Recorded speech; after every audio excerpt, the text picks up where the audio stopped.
青少年運動員咧並唔係迷你版嘅成年人，佢哋嘅訓練方式咧亦都唔應該完全嘅相同嘅。實際上有科學根據嘅方法咧，可以幫助佢哋喺唔同發育階段咧發展運動能力，並且減少佢哋受傷嘅機會。嚟緊咧，我哋將會探討一下一啲常見嘅迷思，並且提供一啲具體可行嘅訓練方法。我哋好高興邀請到青少年運動潛能發展教練黃思漢先生同我哋分享如何增強青少年嘅運動潛能同埋水平。有請 Wesley。Hello， 大家好。係啦，咁我叫 Wesley 啦。咁今日我哋講嗰個 topic 咧，主要係有關青少年嘅運動發展嘅。咁首先啦，第一樣嘢就係我都好高興見到好多人其實都好願意去花一啲資源啊、時間喺一個青少年發展啦，無論係教練啦、家長啦、學校同埋唔同嘅體育嘅會，佢哋都係好着重一個青少年嘅發展。咁我今日就想講多少少有關我哋點樣有效率少少啦，或者係有一啲 common 嘅問題，我哋一齊係可以去解決嘅。係啦，咁介紹下我自己先。咁其實我一開始咧就唔係教青少年嘅，咁我最接近嗰兩個球會同埋一個總會咧，其實我都係幫一啲成年人啦，教緊一啲港隊或者係一啲職業嘅球員。咁我喺透過呢兩份工嘅時候咧，咁我亦都接觸到好多青年球員、好多青訓嘅球員上嚟啦。咁同埋有啲甚至乎好細個5-6歲已經係會進入咗一個呢個 system。咁我由佢哋由5-6歲去到佢哋變咗成年人呢個成個階段咧，咁其實我哋做每一個決定咧，其實都好重要嘅。咁我而家咧就主要係專係教青少年嘅。咁我又喺足球嗰方面啦，幫一啲 U16嘅球員去做一啲體能訓練啦，同埋定期都會同一啲幫一啲家長手去幫手計劃佢哋青少年嘅發展嘅。係啦，咁我想問下大家一個問題先，大家覺得係啦，而家最近呢幾代嘅家長比起以前前一兩代、前幾代嘅家長，佢哋係花得多咗啊，定係少咗時間同埋資源喺佢哋小朋友嘅運動方面？係啦，如果覺得花得少咗時間同資源嘅，舉手；花得多咗時間同資源嘅呢？ OK， 好，係啦。咁喺研究方面啦，除咗即係香港以外，咁喺美國、歐洲咧，咁其實都見到咧。家長投放喺佢哋仔女運動發展嘅資源同埋時間上咧，其實都係上升緊。係啊，咁你可以見到喺個 graph 嗰度啦，見到啲90後嘅家長其實係最願意去花一啲資源同時間喺佢哋小朋友嘅運動發展。但係咧，偏偏咧，我哋花咗咁多資源時間，而家科技又咁進步啦。咁其實我哋個小朋友發展或者係下一陣上嚟嘅運動員應該係會好犀利啦嘛，係咪？但係同一時間咧都有好多問題出現嘅，係啦。咁而家亦都有啲研究顯示啦，其實好多小朋友去到13歲嘅時候咧，已經有接近70%嘅小朋友咧係會退出咗運動，係有好多唔同嘅原因嘅，係啦。但係呢個就係一個數據上邊嘅現況啦。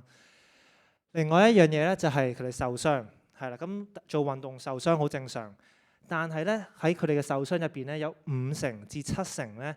其實係一啲過勞性嘅損傷，係即係佢用得太盡啦，係啦，咁已經喺一個青少年嘅時候已經開始會用到一啲關節啊、肌肉啊、筋腱啊，已經用到太盡嘅時候咧，咁其實佢哋之後要繼續 develop 上去咧，就變咗條路更加困難。咁我哋講咗幾樣嘢先係啦，咁一啲對於青年發展最大嘅難關，最大嘅敵人咧，第一樣嘢就係我認為一個叫 Win Now 嘅 mentality 係啦，佢哋好想而家呢刻要贏係啦，我完全明白嘅，我都係一個喺香港長大嘅小朋友係啦，咁我都要經過所有升中啊，我想入港隊啊、入大學啊。所有呢啲咁嘅環境係會令到我哋而家想攞到最好嘅成績，完全明白。咁其實我想講嘅位咧，就係其實係有個平衡嘅。我哋會唔會係為咗而家呢刻贏而放棄咗將來一啲嘢咧？係啦。咁我哋而家喺社交媒體啊、YouTube 啊，其實有時都會見到無啦啦會彈出嚟，有個8歲或者10歲嘅小朋友有一段片就係話，哇，個個都話佢打波好勁，將來可能係下一個費達拿，係咪？可能佢10歲、12歲已經會見到有啲咁嘅人，或者係落到個球場度比賽，見到有個細路仔，佢贏咗好多大人嘅，咁佢個個都話，佢將會係下一個美斯，下一個 Michael Jordan， 係啦。咁其實呢樣嘢咧，究竟我哋 assume 佢哋小朋友表現好好，佢哋第日大個都會表現好好，究竟喺實際上呢樣嘢有冇關聯嘅咧？係啦，咁我哋可以睇到又係有數據可以顯示到，咁佢呢個research 咧，其實為咗幾萬個運動員，係啦，咁佢哋又比較起一啲國際級數嘅青少年運動員啦，同埋國際級數嘅成人嘅運動員，咁就睇下佢哋個關聯性喺邊，會唔會係一啲 U18嘅世界冠軍上到去成年人，佢哋繼續係世界冠軍呢？咁佢呢度有幾個主要嘅 finding 嘅，第一個咧就係接近90%嘅 U18嘅國際級嘅運動員咧，其實佢哋上唔到去做一個成人國際級數嘅運動員。咁當然啦，原因有好多種嘅，但係呢個只係一個數據。我哋 assume 佢其實 U18 歲嘅時候比賽喺國際水平成績好好嘅時候，我哋會 assume 佢哋上到去成人都係會係好好。咁而另外一樣嘢就係啱啱講18歲同一個成年人嘅關聯啦。但係其實個年紀越細嘅話咧，個關聯其實係越少。即係講緊，如果我係做一個 U10歲或者12歲嘅世界冠軍，佢令到你成為一個成人嘅時候嘅世界冠軍咧，個關聯其實係細到好細嘅啫。係啦，咁好大部分嘅人咧，其實成功喺青少年嘅時候成功 U12嘅世界冠軍、U16嘅世界冠軍，比起成年人嘅時候嘅世界冠軍咧，好多時候係兩批人嚟嘅。當然有一啲運動係唔同嘅，有啲運動我哋叫做會早少少 peak， 係啦，咁就會例如係你見到一啲體操運動員啦，可能跳水運動員啦。花式溜冰嘅運動員啦，可能佢哋係會喺12至16歲嘅時候咧，佢哋就已經係去到一個世界冠軍嘅水平。咁嗰啲特別少少嘅運動咧，咁就唔係計喺呢度入邊啦。所以我哋要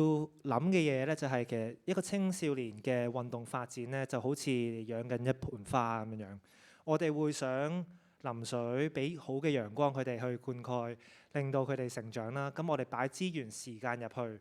但係同一時間咧，如果我哋太過着重個比賽個結果咧，而家呢一刻，當我哋倒咗太多水或者曬得太多太陽嘅時候，其實嗰盆花係會謝。咁就好似一個青少年嘅運動員咁樣，如果佢哋對於嗰樣運動或者對於訓練，對於佢哋自己隊 team 個熱誠已經消磨咗，俾你谷到消磨咗嘅話咧，其實有機會咧，佢借完咧，其實未必係會翻得翻嚟。有啲人可能係 burn out 完，過咗一段日子，咁佢哋係可以翻去嗰樣運動，亦都有啲人係唔會翻去嗰個運動。咁我哋亦都可以諗下，我哋究竟一個社會環境，無論係教練啦、家長啦、朋友啦、同學啦、學校啦，有冇俾得太多一個 pressure 去一啲小朋友而家呢刻要贏？令到可能我哋係會曬得個盆栽太緊要，落得太多水，令到佢開始有啲滑牙，開始會謝咧。好，咁第二個問題咧就係一啲選拔嘅問題啦。咁我哋大家都應該好清楚，譬如小學啦、中學啦、唔同嘅球會啦，甚至乎港隊啦，都會有一啲選拔嘅情況出現。咁大部分都係一啲跟年齡嘅。係啦，咁如果我話俾你聽喺呢張圖入邊，其實兩個小朋友都係14歲，大家相唔相信？係啦，咁如果係一個 U14嘅比賽或者 U14嘅選拔入邊，我係一個 U14嘅教練，我見到呢兩個小朋友一齊比賽嘅時候，好自然我想贏，我就會揀高大啲嗰個。係咪？咁佢可以跑過晒所有人，撞開晒所有人，頂晒所有波，係啦。咁咧，大家都可以明白，其實同一個年齡入邊咧，個差別咧點解可以咁大咧？咁有啲人係比較早成熟啦，有啲人比較遲成熟嘅。咁冇問題，早成熟同遲成熟各有各嘅好處壞處，係啦，冇話邊樣嘢好啲。只不過我哋訓練個方法、培養個方法係會有少少唔同，係啦。咁除咗早發育同遲發育咧，我哋亦都要諗下出生嘅月份，係啦，一個 quarter。咁譬如喺香港學校可能係9月開始啦。咁由一啲嘅 sports team 我知道佢計年齡咧係由1月開始嘅。咁我哋用1月開始嗰個嚟做一個 example，因為容易啲去想像。咁如果我係一個14歲嘅球員，而我係1月出世，而我嘅隊友咧係12月出世，咁你諗下我哋生理上我哋喺發育嘅時候，咁其實已經爭緊接近一年嘅分別啦。咁你想像下，如果我係1月出世，而且我咁啱又係比較早成熟，而我個隊友係12月出世，但係佢又比較遲成熟，咁分分鐘咧就會 exactly 可能變咗一個咁樣嘅情況出現。係啦，咁我哋想做到嘅位咧，就係我哋點樣可以令到無論你1月又好出世又好，12月出世又好，你早發育又好，遲發育又好，我哋都可以俾到一個適合嘅訓練，同埋培養到你對嗰個運動嘅興趣，令到你第二日可以成功做到一個好啲嘅運動員。係啦，咁你都見到有好多例子，而家好成功嘅運動員，佢未必係最高大嗰個，未必係跑得最快嗰個，但係佢哋亦都可以做到一個好成功嘅運動員嘅。好，咁呢嗰張圖咧就係講緊啱啱嗰個相對年齡啦。咁 Q1、2、3、4就係講緊個月份，係啦。咁 Q1 就係喺年頭出世啦，當 Q4 咧就係一啲年尾出世嘅小朋友。咁去到12歲嘅時候咧，你見到佢哋個統計咧，其實參與運動嗰個率咧 ，Q1 同 Q4 嗰啲都係差唔多，Q1、2、3、4大家都差唔多。但係一去到發育時期啦，13、14、15歲咧，你就見到留喺嗰樣運動繼續打落去嘅人咧，好大機會都係一啲 Q1、Q2 嘅小朋友，而 Q3、Q4 係因為選拔呢個制度係慢慢淘汰咗佢哋。可能佢哋比較遲發育，可能只不過佢哋係遲，即係嗰一年比較遲出世。但係若果佢哋係有一啲 sports 嘅 potential，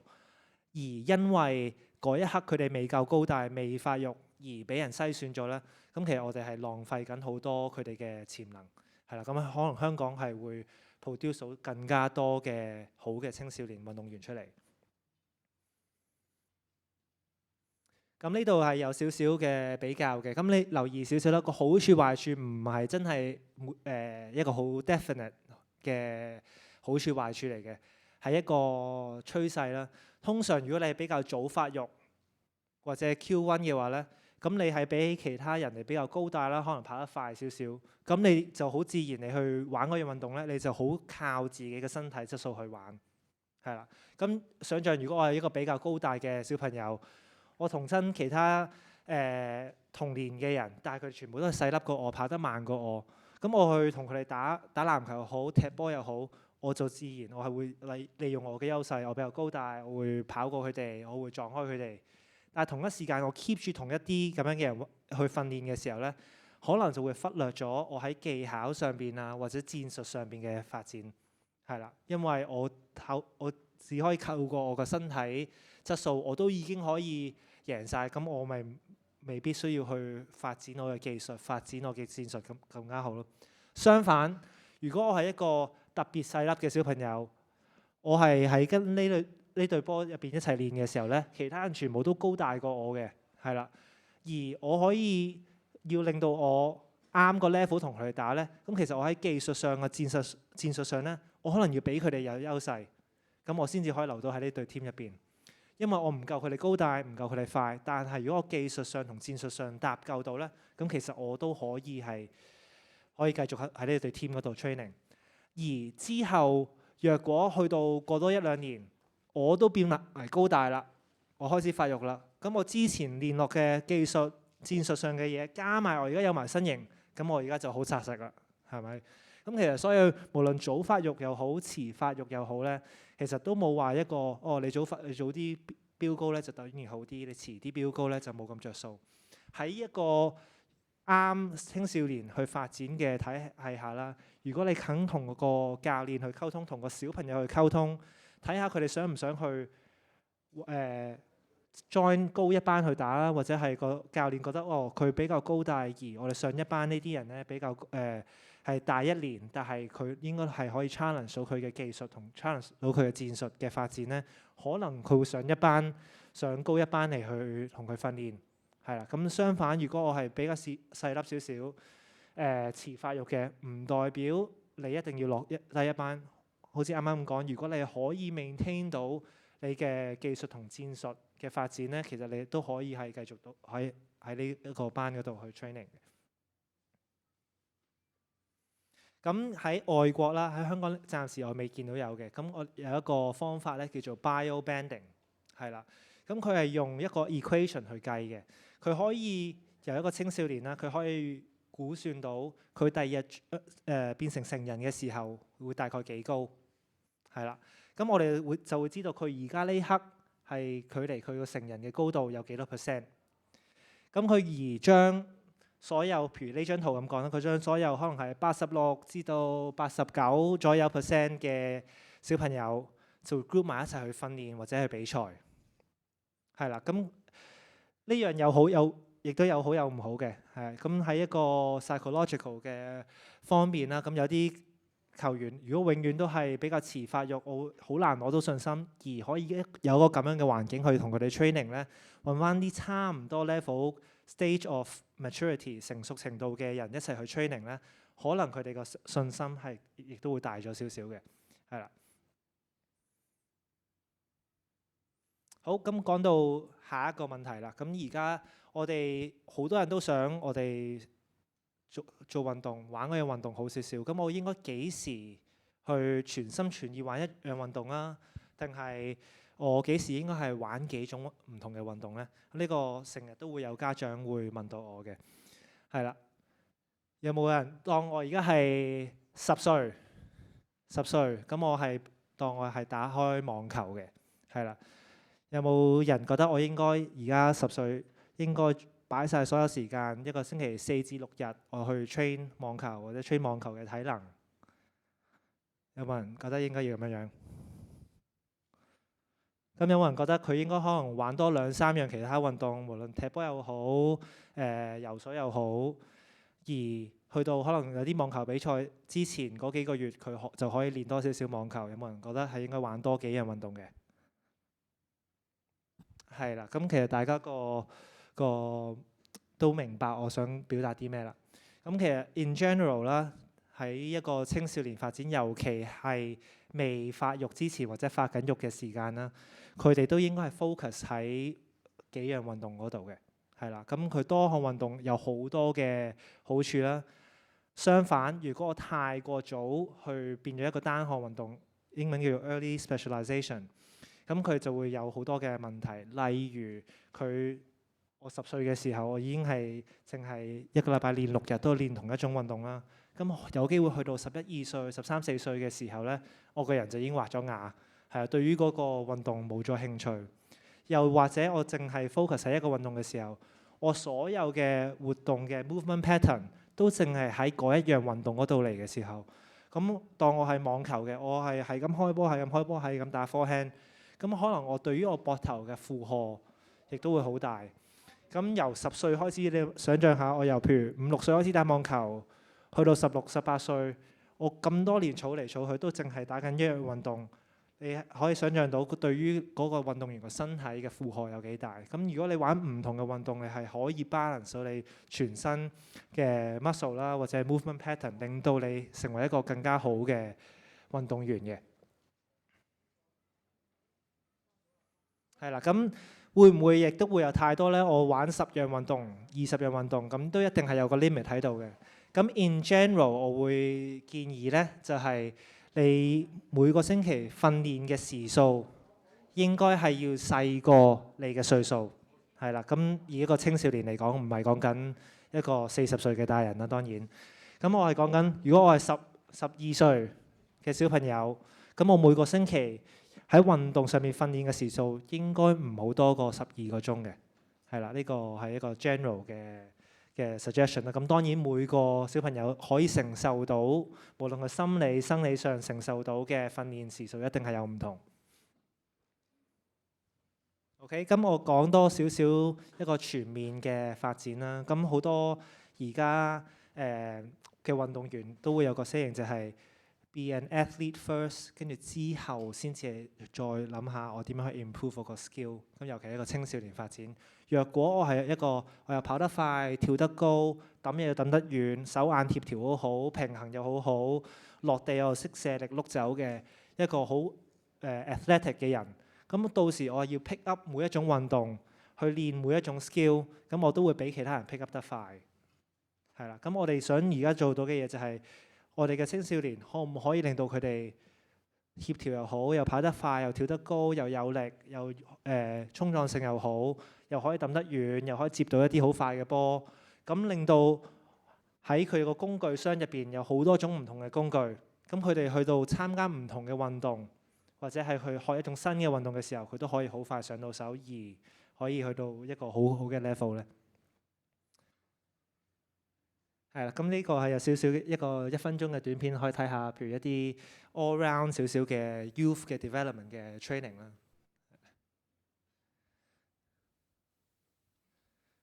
係啦，咁有啲會一啲 baseline 嘅 testing 啦，知道佢哋而家嘅跑動啊。跟住用一啲 game 嘅模式去練佢哋反應啊、落地啊、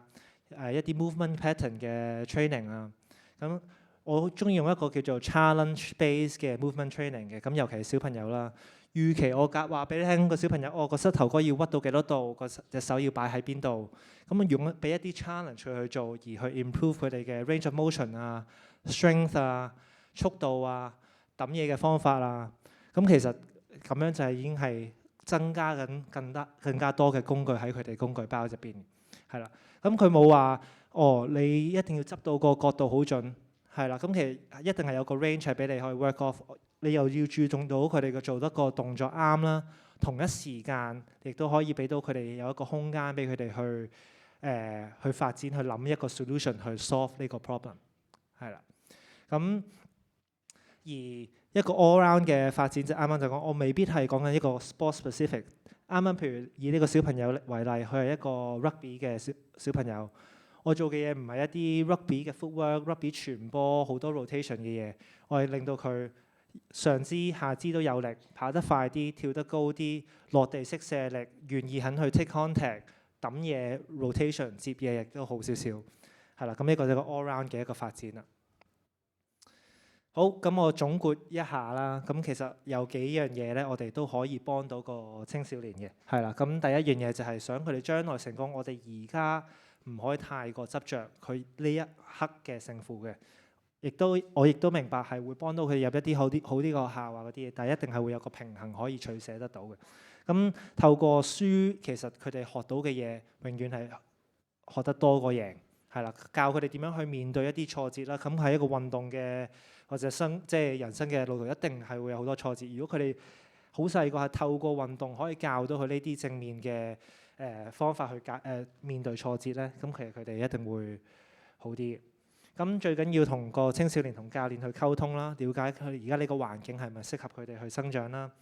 同埋喺訓練嘅時候，我哋唔好當佢哋大人咁練。小朋友嘅 motivation 同大人係好唔同，佢哋嘅 movement 同大人好唔同。我哋要用翻一個小朋友嘅心態，令到佢哋覺得 challenge 之餘又好玩，咁佢哋先至會想去繼續訓練嘅，係啦。咁去到最後，我哋想做到個位唔係鋪到條路靚一靚，咁佢就冇挫折咁樣去發展。我哋係 prepare 好多工具俾佢哋，令到佢哋行邊一條路去想做一個唔同嘅運動員，都係會增加到佢哋成功嘅機會。好，就係咁多。Thank you。